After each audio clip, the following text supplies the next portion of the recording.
Pak Presiden Prabowo gawat. Keyakinan masyarakat atas masa depan ekonomi Indonesia makin rapuh. Sejumlah indikator melempar sinyal buruk kelesuan ekonomi. Kompas Bisnis paparkan angkanya. Kami ambil data survei konsumen Bank Indonesia edisi Juni. Pertama, indeks ketersediaan lapangan kerja pada Juni turun 1,6 poin ke zona pesimistis di 94,1. Ini adalah angka terburuk sejak Maret 2022, Pak. Sinyal buruk berikutnya adalah rasio tabungan masyarakat yang juga turun 0,8 persen poin ke 14,1%. Ekonom bilang sesungguhnya rasio tabungan yang turun jadi pertanda bahwa masyarakat kehabisan uang dan mulai makan utang demi bertahan hidup. Buktinya, pakai data terbuka, bagi yang punya penghasilan, alokasi pembayaran cicilan mereka juga naik hampir jadi 11%.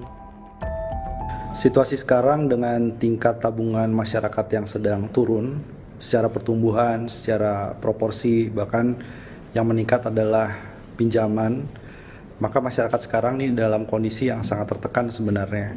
Yang artinya ada permasalahan struktural, bukan hanya bicara soal daya beli, tapi kondisi masyarakat itu sudah mulai bergantung pada pegadaian, pay letter, bergantung pada pinjol dengan bunga yang sangat tinggi. Dan bahkan harus hidup dari hari ke hari sebagian kelas menengah, bukan hanya kelompok bawah, tapi kelompok menengah itu hidupnya juga dari pinjaman ke pinjaman. Dan situasi ini kalau terus dibiarkan, imbasnya adalah terjadi penurunan konsumsi rumah tangga secara agregat. Otoritas Jasa Keuangan merekam jumlah pinjaman daring alias pinjol yang berizin melonjak 27,9% jadi 82,59 triliun rupiah. Tak hanya Pindar, masyarakat juga marak pakai fasilitas buy now, pay later untuk sehari-hari. Sehari itu sebelumnya sih kayak 30, 40, nah sekarang bisa sampai hampir mau 100, itu seharian. Jadi ya misalkan kayak ada yang kurang nih, kayak misalkan dari cicilan, paling kita ngambil dari situ sih, kayak gitu. Terus ya udah kita tutup dari situ-situ aja. Kalau pay letternya sendiri sih kalau barang jarang ya, paling aku ngambil tunainya aja sih. Yang perlu diwaspadai adalah tingkat kredit pinjaman daring ini. Masih pakai data OJK, rasio pinjaman bermasalah atau kredit macet naik dari 2,9% menjadi 3% lebih pada Mei. Sinyal masyarakat mulai makan utang juga ditunjukkan naiknya pertumbuhan aktivitas di industri pergadaian. Per Mei melesat lebih dari 32%. Kompas Bisnis mengonfirmasi data-data ini ke OJK. Apakah benar masyarakat mulai makan utang? Jawabannya, OJK hanya mengimbau masyarakat agar menjaga rasio cicilan. Tapi dari perspektifnya, ya orang kalau mau berutang jangan lebih 30% dari income. Kayak gitu. Anggap kita berutang, karena dulunya udah banyak utang, ya awalnya udah banyak banget. Makanya kita kasihin supaya gini lah. Sepertinya pengaturan di BI, kalau kami lihat di media, ada papan yang tulis ya, untuk biaya peleter kaitan dengan sistem pembayaran juga akan mengarah seperti itu. Secara historikal, penurunan persepsi atas kondisi penghasilan ke depan akan berdampak belanja konsumen yang direm. Waspada Pak Presiden Prabowo, separuh lebih ekonomi Indonesia bergantung pada konsumsi rumah tangga. Belanja konsumen seret bisa berdampak pada laju roda ekonomi. Dia Megasari Anjaya, Tim Liputan, Kompas TV. Kami konfirmasi lagi data riset Kompas Bisnis, Saudara. Benarkah masyarakat mulai makan utang? Apa risiko bagi ekonomi jika pertumbuhan bertumpu pada konsumsi berbasis utang kebutuhan pokok? Benarkah ini jadi sinyal buruk? Guru Besar Ekonomi Universitas Airlangga, Profesor Rahma Ghaffi, pasti sudah punya jawabannya. Selamat pagi, Prof. Rahma. Selamat pagi Mbak Okta. Prof. Rahma, kita lihat situasinya Pindar naik bersamaan dengan kredit macetnya. Pegadaian melonjak, pay now, buy later juga naik. Saat bersamaan rasio tabungan turun. Benarkah masyarakat Indonesia ini udah nggak hanya makan tabungan lagi, Prof, tapi makan utang demi hidup? Ya, secara realita saya lihat sehari-hari Mbak, karena saya juga rumah melewati kantor pegadaian dan sebagainya, itu memang semakin banyak gitu ya. Nah, ini kenapa terjadi? Karena kita tahu bahwa mulai dari kita itu mengalami suatu fragmentasi geoekonomi, terus juga geopolitik yang masih gencar gitu, volatilitas harga komoditas dan juga perubahan iklim serta ketidakpastian ekonomi global itu dapat mempengaruhi kinerja ekonomi kita secara nasional ya.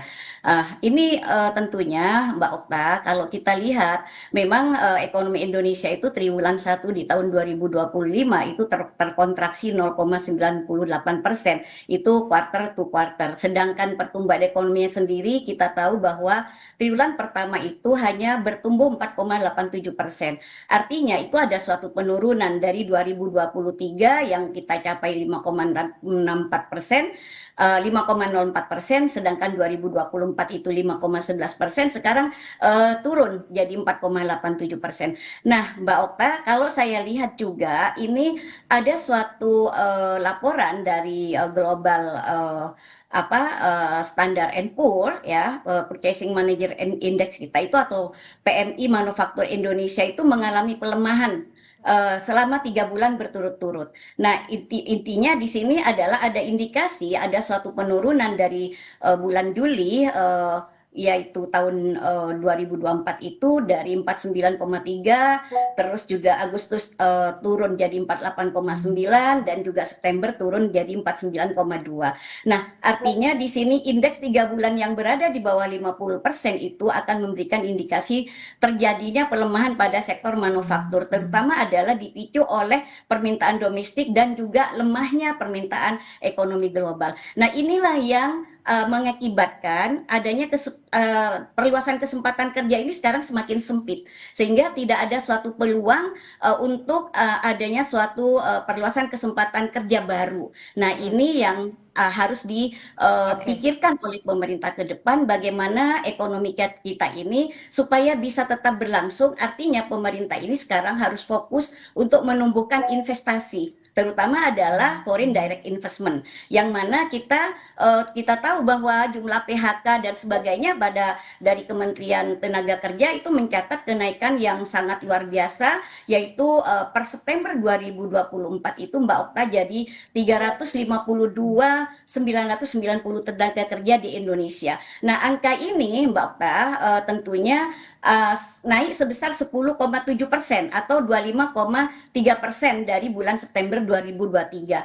Nah, sektor manufaktur ini khususnya yang kemarin juga marak adanya PHK karena Sritex tutup dan sebagainya, itu sangat berdampak karena berhubungan dengan tekstil dan juga produk turunannya. Ini juga memberikan sumbangan-sumbangan terbesar yang disusul oleh sektor jasa dan sektor pertanian, termasuk juga kehutanan dan perikanan. Nah, ini yang membuat orang-orang sekarang lagi susah, tidak memiliki suatu pekerjaan sehingga income-nya juga menurun. Oke, ini juga berhubungan juga dengan bagaimana daya beli masyarakat. Prof, survei BI juga bilang tadi sempat disinggung soal bagaimana lapangan kerja. Ini kan kalau BI bilang berada di zona pesimistis di bawah level 100.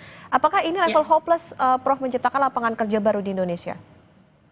Kalau saya lihat data saya, karena saya akademisi dan juga di dalam mimbar akademik kita bebas menyampaikan gitu. Ini adalah hopeless, Mbak. Kenapa? Karena saya lihat program pemerintah ini untuk percepatan pada perluasan kesempatan kerja itu masih lemah gitu ya.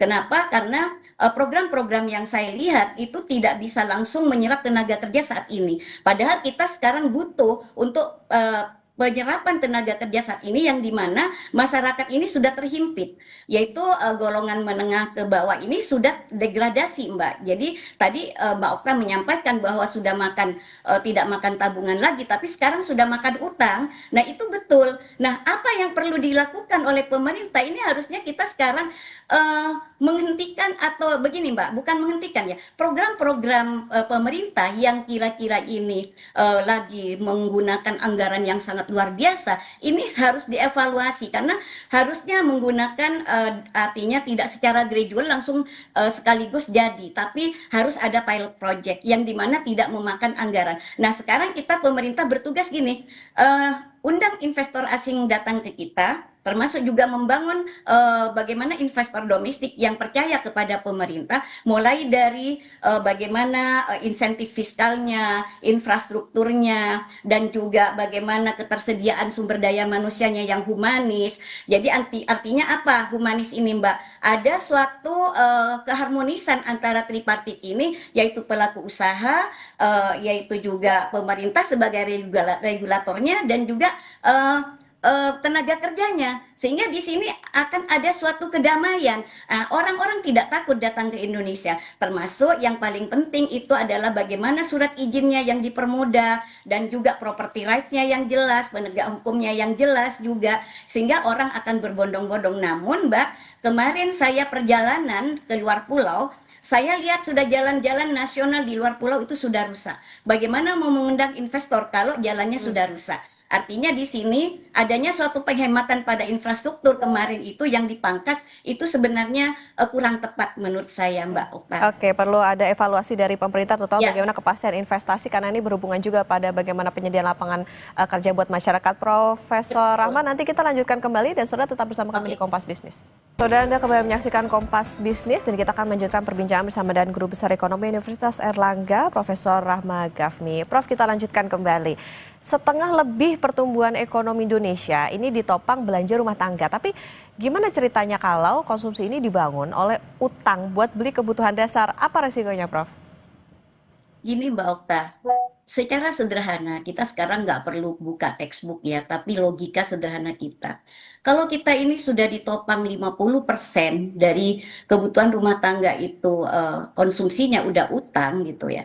Terus sementara income-nya tidak ada, terus mau bayar dari mana?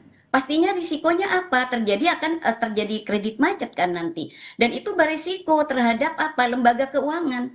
Nah, ini juga nanti kalau kita lihat bagaimana sebenarnya strategi-strategi yang harus dilakukan oleh pemerintah ini secepatnya, bagaimana untuk bagaimana bisa membuat pertumbuhan ekonomi kita yang inklusif dan produktif ya, yang tentunya harus dilakukan adanya suatu beberapa cara, misalnya diversifikasi sektor ekonomi, karena di sini kita bisa mengembangkan berbagai sektor ekonomi untuk apa? Untuk mengurangi ketergantungan pada sektor dan sektor-sektor ekonomi tertentu, tapi di sini juga bisa menciptakan lapangan kerja baru. Ya, contohnya misalnya kita sekarang lagi marak Mbak, investasi di sektor teknologi, terus juga energi terbarukan. Itu kan dapat meningkatkan pertumbuhan ekonomi dan juga daya serap pada lapangan kerja juga cukup tinggi gitu kan. Nah, inovasi teknologi ini tentunya juga ini akan meningkatkan efisiensi terutama pada produksi dan juga bisa mendorong